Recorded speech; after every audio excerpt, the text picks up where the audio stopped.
अस्सलाम वालेकुम जी बेटा, आज का हमारा टॉपिक है जी प्रॉब्लम्स इन रिलेशंस। रिलेशन में हमें कौन कौन से प्रॉब्लम फेस करने पड़ते हैं उसके बारे में हमने आज पढ़ना है जी। 4 किस्म के हम प्रॉब्लम पढ़ेंगे जी यहाँ पे। एक होता है सिनोनिम, एक होता है होमोनिम, एक होता है रिडंडेंसी, एक होता है म्यूचुअल एक्सक्लूसिवनेस। ठीक है, 4 किस्म के प्रॉब्लम। पहला प्रॉब्लम है जी, हमें सिनोनिम कह सकते हैं। ठीक है, इसको ये होता है कि 2 different names used for same information और एट्रीब्यूट। आपने क्या किया, 2 नाम इस्तेमाल किए लेकिन चीज़ एक थी, यानी एट्रीब्यूट एक था लेकिन नाम आपने 2 इस्तेमाल कर लिए। ठीक है, वो क्या कहलाएगा, सिनोनिम कहलाएगा। ठीक है, मसलन हमारे पास मिसाल है, आइटम है, सप्लायर है। ठीक है, आइटम में हमने लिखा जी सप्लायर कोड, यहाँ पे लिखा जी हमने सप्लायर आईडी। अब यहाँ पे देखो कोड और आईडी, इसमें कोई फ़र्क नहीं है। ठीक है, यानी मतलब क्या हुआ कि एट्रीब्यूट एक था लेकिन हमने 2 नाम लिख दिए। ठीक है, 2 different name use for same information. या तो हम लिखते सप्लायर आईडी दोनों में, या हम लिखते दोनों में सप्लायर कोड। ये वाली जो प्रॉब्लम है हम इसे क्या नाम देते हैं, सिनोनिम कहते हैं। ठीक है, यानी 2 टेबल्स में यानी कि आपने सेम एट्रीब्यूट था, उसके आपने 2 नाम लिख दिए, वो क्या कहलाएगा, वो सिनोनिम कहलाएगा।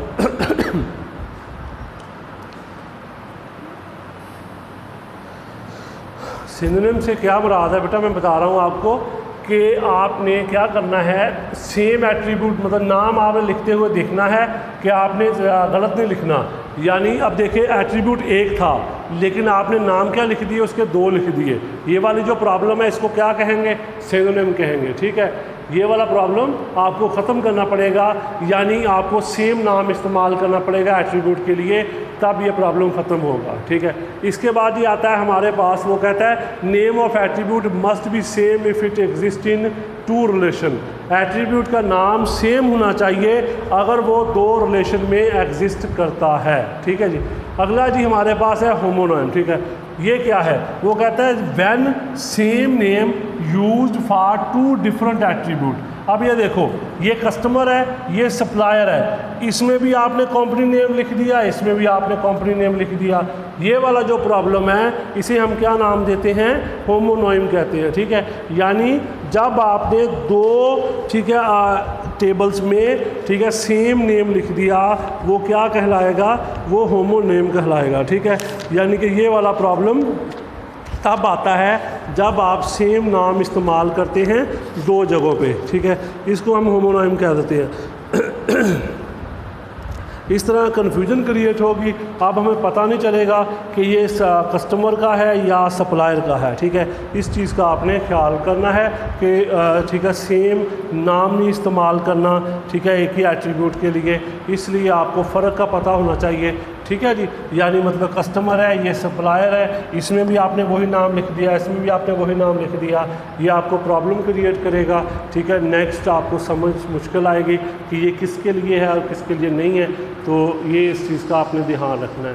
इसके बाद ये नेक्स्ट आगे आता है हमारे पास रिडंडेंसी। ठीक है, इसको बेटा कहते हैं उर्दू में ज़ायद हो जाना। ठीक है, एक चीज़ है वो 2-3 मरतबा आ जाए, हम उसे रिडंडेंसी कहते हैं। ठीक है, यानी मतलब एक ही चीज़ है वो मल्टीपल टेबल में आ रही है। ठीक है, तो वो कहता है duplication of data in multiple relations, यानी डाटा की डुप्लीकेशन मल्टीपल रिलेशंस में, हम उसे नाम क्या देते हैं, रिडंडेंसी कहते हैं। ठीक है, same information stored at many place, यानी एक ही जैसी इंफॉर्मेशन बहुत जगहों पे स्टोर होती है।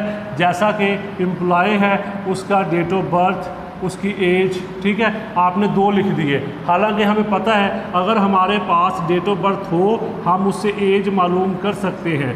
ये रिडंडेंसी है, यानी आपने एक ही ठीक है 2 चीज़ें 2 मरतबा लिख दिया एक ही चीज़ के बारे में, ये रिडंडेंसी कहलाती है। ठीक है, ये चीज़ गलत है, ऐसे नहीं करना आपने।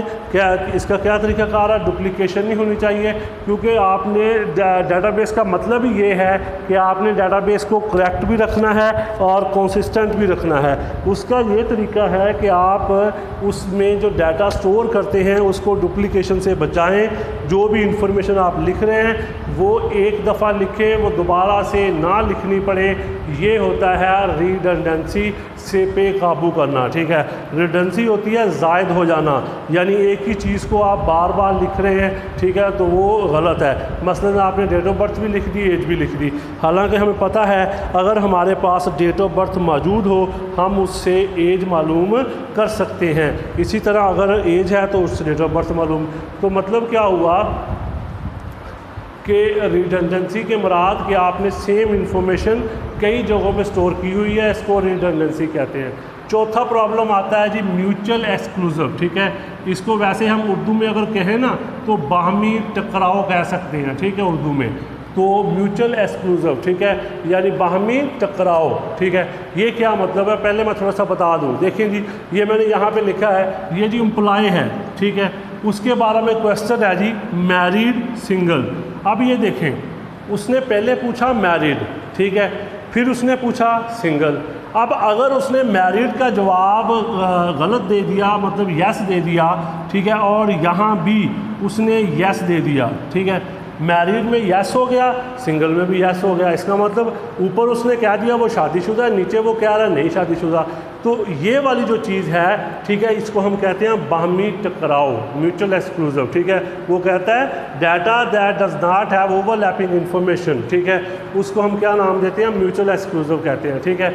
ये आपको कहाँ पे प्रॉब्लम आता है, जहाँ पे आपका जवाब जो होता है वो यस नो में या ट्रू फॉल्स में होता है। अब इसका तरीकाकार क्या होगा, आपने उसके लिए ऐसी इन्फॉर्मेशन ढूंढनी है जो कि एक दफ़ा लिखी जाए। मसलन मैरिटल स्टेटस होता है, ठीक है, उसमें क्या पूछा जाता है आपसे, मैरिटल स्टेटस में आपने सिंपल इतना कहना है यस या नो।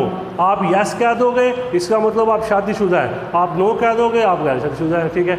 लेकिन यहाँ पे आपसे दो दफ़ा एक ही मालूमात पूछी जा रही है, इसको नाम क्या दिया जाता है, म्यूचुअल एक्सक्लूसिव कहा जाता है, ठीक है, जो कि आपका, ठीक है, कंट्राडिक्ट है, यानी आपस में उनका, ठीक है, तजाद हो जाएगा डाटा का, और वो आपस में हमें समझ नहीं आएगी। डाटा आपका एक तो रिडंडेंसी भी आ जाएगी और ऊपर से आपको समझ नहीं आएगी कि कौन सी चीज़ सही है कौन सी गलत है। इसको हम म्यूचुअल एक्सक्लूसिव कहते हैं, यानी कि डाटा जो है वो आपका ओवरलैप कर रहा है, ठीक है, हम उसको कहते हैं जी म्यूचुअल एक्सक्लूसिव। यानी एक दफ़ा वो आपसे मैरिड पूछ रहा है, दूसरी दफ़ा वो आपसे सिंगल पूछ रहा है, ये चीज़ गलत है। आप दोनों का जवाब देंगे, अगर एक सही दे दिया है गलत, तो वो आंसर आपका, ठीक है, ओवरलैप करेगा और समझ नहीं आएगी और आपकी डाटाबेस जो है वो कंसिस्टेंट नहीं रहेगी, ठीक है। तो उसका तरीकाकार ये है कि आप मैरिटल स्टेटस इस्तेमाल करें, उसमें यस या नो, यानी ऐसी मालूमात इस्तेमाल करें जो आपको, ठीक है, समझना आसान हो, आपको डाटाबेस में प्रॉब्लम क्रिएट ना करे, उसको आप यहाँ पे इस्तेमाल करें, फिर आपको आसानी हो जाएगी, डाटाबेस आपकी कंसिस्टेंट रहेगी और आपको इस्तेमाल करना उसे आसान होगा, ठीक है जी। ये आपने अच्छे तरीके से कर लेना है। तो अपना ख्याल रखिएगा, अल्लाह हाफ़िज़।